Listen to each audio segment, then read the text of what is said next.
Something feels absent, even when people surround you. Perhaps you're partnered, accompanied by friends, encircled by family, yet experience that quiet heaviness in your chest, that peculiar void, as though existing behind barriers, severed from both the world and your authentic self. This isn't frailty or ordinary dependency. This represents a profound signal, a subdued plea from your psyche attempting to warn you, you become estranged from your own essence.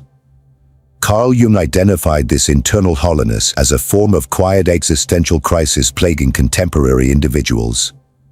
He observed that many patients didn't display clear clinical manifestations but suffered something more subtle yet devastating: the erosion of purpose, the breakdown of connection with their inner symbolic realm.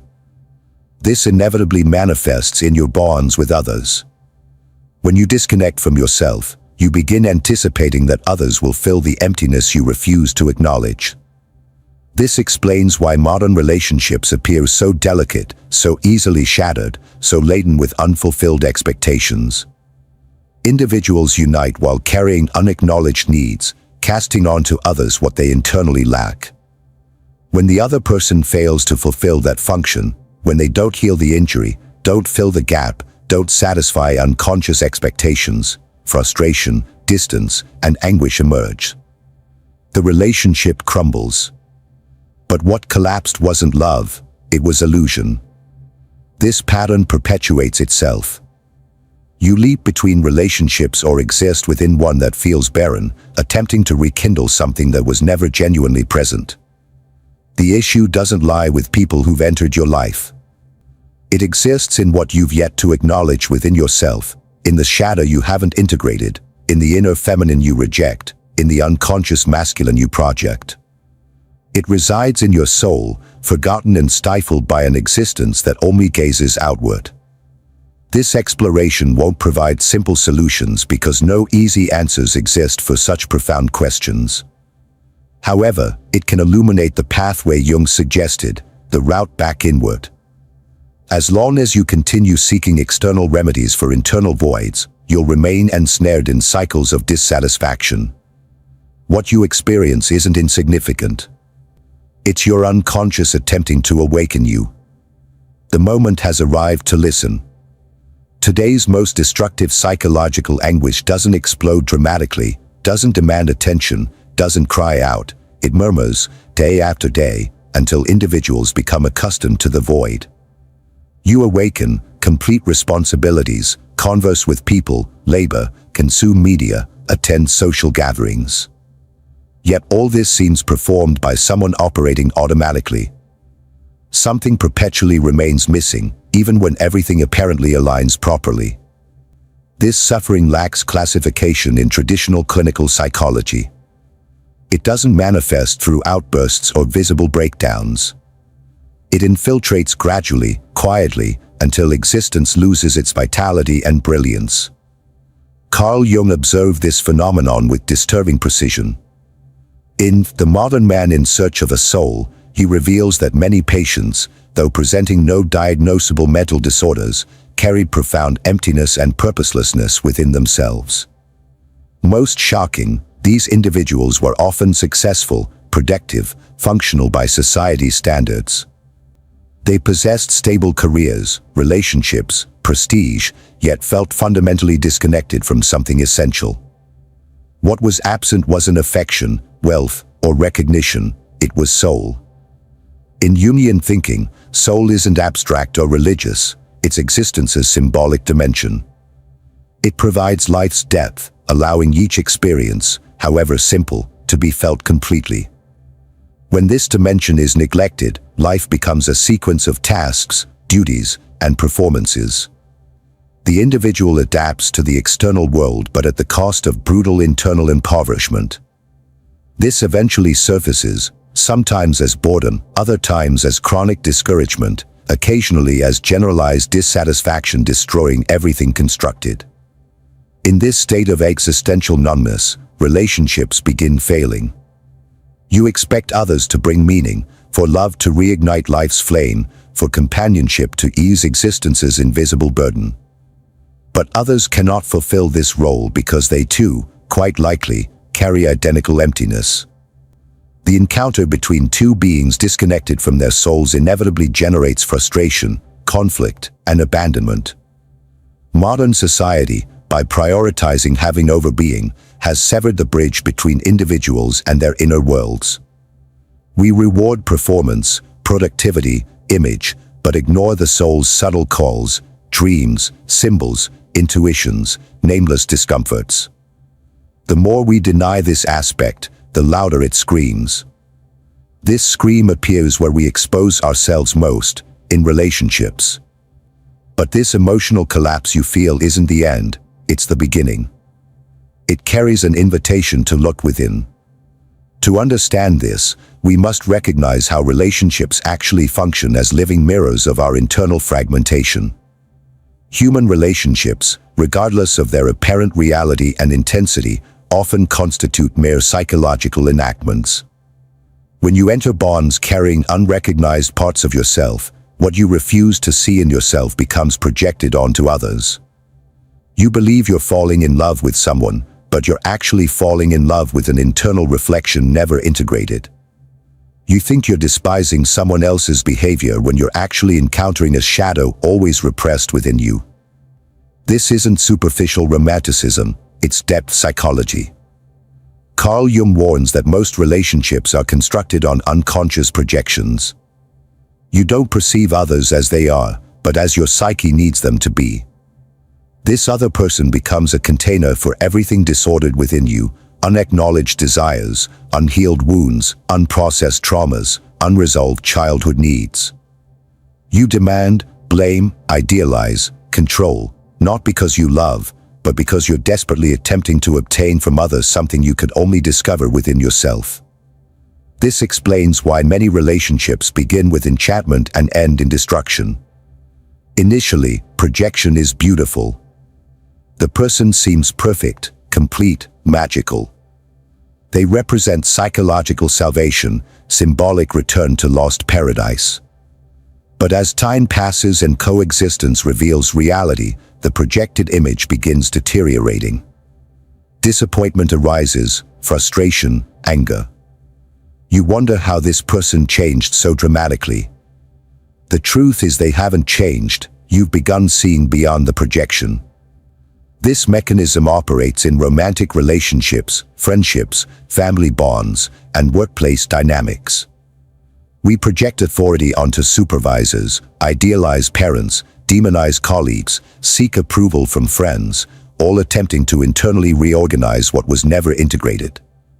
The more we deny this process, the more enslaved we become to it. None of this occurs maliciously, it happens through ignorance. Self-ignorance.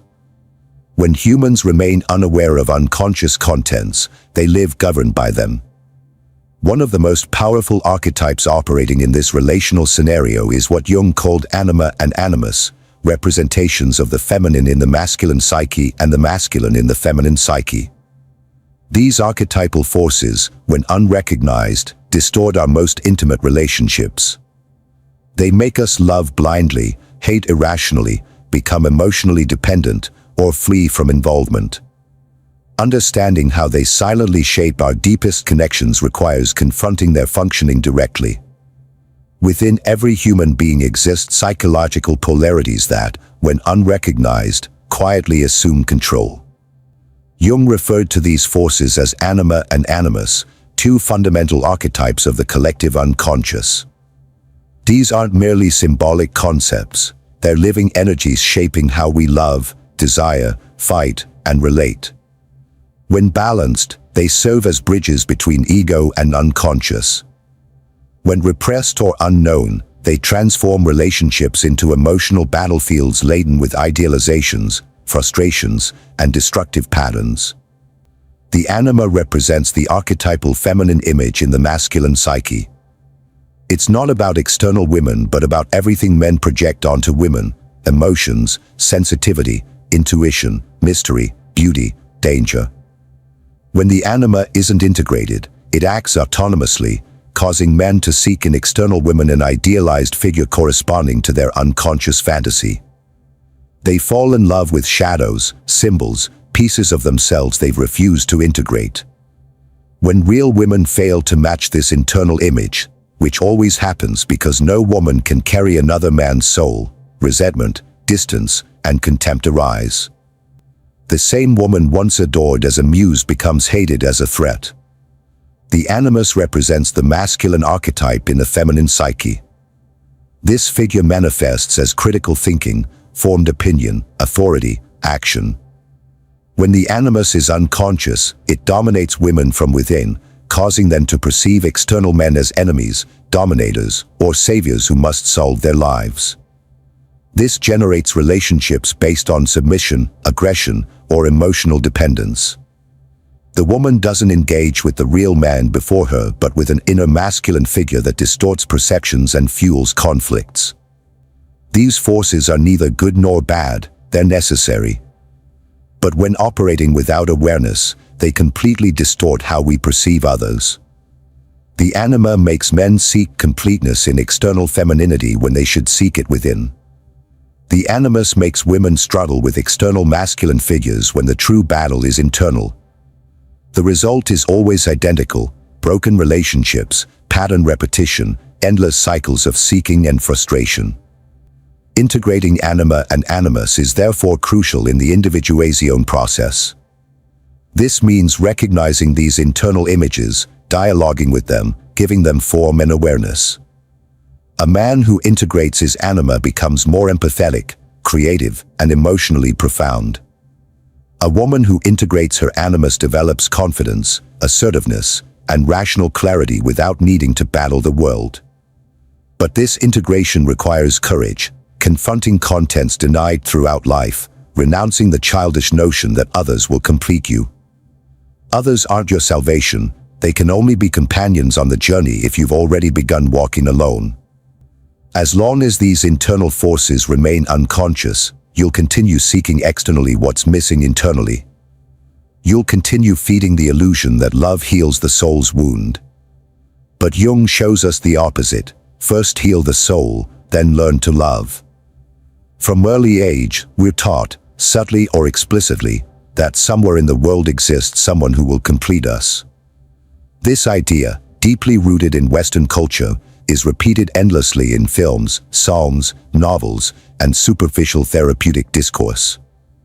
Romantic love has been elevated to psychological salvation status. Regardless of how fragmented, needy, or empty you feel, they say when you find the right person, everything will align. This myth is dangerous. It feeds childish fantasy that healing lies outside us, that others will arrive as redeeming heroes or heroines, willing to rescue us from ourselves. Carl Jung unmasked this illusion with brutal honesty. For him, seeking completeness in another is a sophisticated form of evasion from one's own psyche. Love born from need transforms into possession, control, and suffering. What we call passion is often violent projection of unintegrated anima or animus. You're not loving the person before you, you're loving an internal image your psyche has projected onto them. This explains why you often become involved with people who, rationally, make no sense, or why you're brutally disappointed when others inevitably don't match the fantasy. This illusion of external completeness is a psychological trap maintaining endless cycles of searching and frustration. When relationships fail, the mind seeks another desire object, believing the problem was the wrong person. You continue jumping between relationships, accumulating pain, resentment, and growing suspicion that true love may not exist. But love hasn't failed you, you've confused it with healing. Jung said every projection is a growth opportunity. When disappointed with others, your psyche returns what you tried to cast out. The unconscious says, look within. The emptiness you feel won't be filled by anyone, neither ideal partners, perfect lovers, nor momentary connections masked as depth. No human being has the obligation or capacity to heal your internal split. True completeness is a consciousness state arising from integrating opposites within oneself: reason and emotion, strength and vulnerability, light and shadow, anima and animus. When this occurs, others cease being remedies and become mirrors, companions sharing the journey, not walking for you. But this journey isn't linear. It requires facing oneself, crossing your soul's desert without guarantees or external promises. In Jungian psychology, this path is called individuation, the process by which you stop seeking in others what you can only find within yourself. It's the transition from love need to love consciousness. You've spent your entire existence attempting to fit in, trying to be adequate for others, meeting family expectations, finding safe places within unstable relationships. Amid all this, you lost touch with the one thing that could truly sustain you, your soul. Jung demonstrates that as long as we remain focused solely outward, seeking recognition, love, security, validation, we live disconnected from our being's totality. True transformation begins when you turn your gaze inward, when you stop fleeing from yourself and commence the individuation process. Individuation isn't self-help or quick fixes. It's not about becoming your best version in the world's eyes. It's a symbolic, profound, painful journey toward reconciliation with everything you've repressed, denied, or feared within yourself. It's the path back to wholeness, a return not to what you ought to be, but to what you are in all your complexity. During individuation, you're called to integrate fragmented psychic aspects, ego with unconscious, persona with shadow, inner masculine with inner feminine. Each step requires confronting uncomfortable truths, your contradictions, rejected impulses, repressed emotions, unprocessed traumas. In this dive, you discover what truly moves you and what silently sabotages you. During this journey, anima and animus lose their power to project fantasies onto others and begin functioning as internal guides. The shadow, once feared, becomes a power source. The ego, once inflated or fragile, learns to dialogue with the soul's deeper layers. This is the turning point when you stop blaming the world or others for your suffering and begin understanding that healing can only emerge from within. Most importantly, you start relating not from lack but from wholeness. This changes everything. You no longer need others to feel alive, seen, or loved. You've already found within yourself what you desperately sought outside. Relationships cease being salvation attempts and become truth spaces, encounters between two whole, self-aware beings willing to grow together rather than devour each other. But walking this path requires maturity. You must abandon illusions' comfort and face authenticity's discomfort. You must accept that others won't come to save you, and this, contrary to appearance, is liberation. A moment arrives when you must face the reality you've tried avoiding your entire life.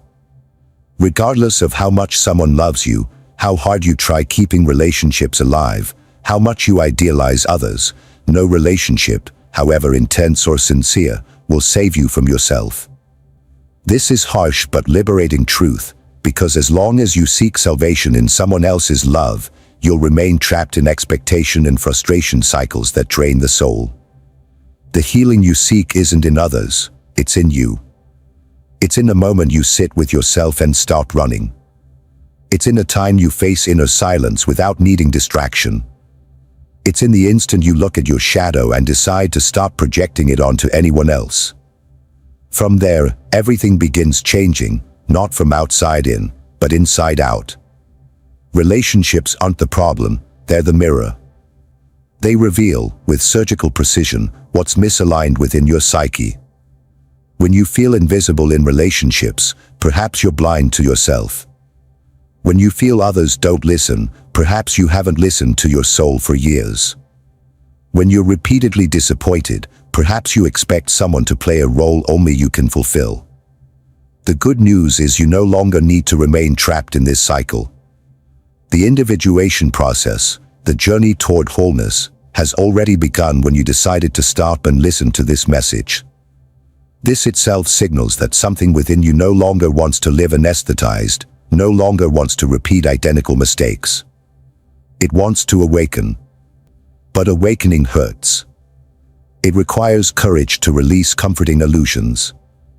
It requires commitment to truth, even when it dismantles all fantasies you've built about love, about others, about yourself. The emptiness you feel isn't punishment, it's a call. A call to descend into your psyche's deeper layers and reclaim what's been lost, your soul. When you make this move, when you stop seeking external completeness and start cultivating it within, something shifts. Profoundly. You begin attracting connections that don't require you to be half of anything. You draw closer to people who don't come to fill you but to overflow with you. You finally learn to love, not from neediness, but from presence. The journey toward authentic relationship begins with the relationship to yourself. When you stop running from your own depths, when you cease projecting your unlived life onto others, when you embrace the totality of who you are, light and shadow, strength and vulnerability, then and only then can you meet another person in genuine intimacy. This is the paradox Jung revealed. Only when you no longer need another to complete you can you truly love them. Only when you found your own wholeness can you share it rather than demand it. The path is difficult, but it's the only one leading to authentic connection, first with yourself, then with others who have walked the same journey home to themselves.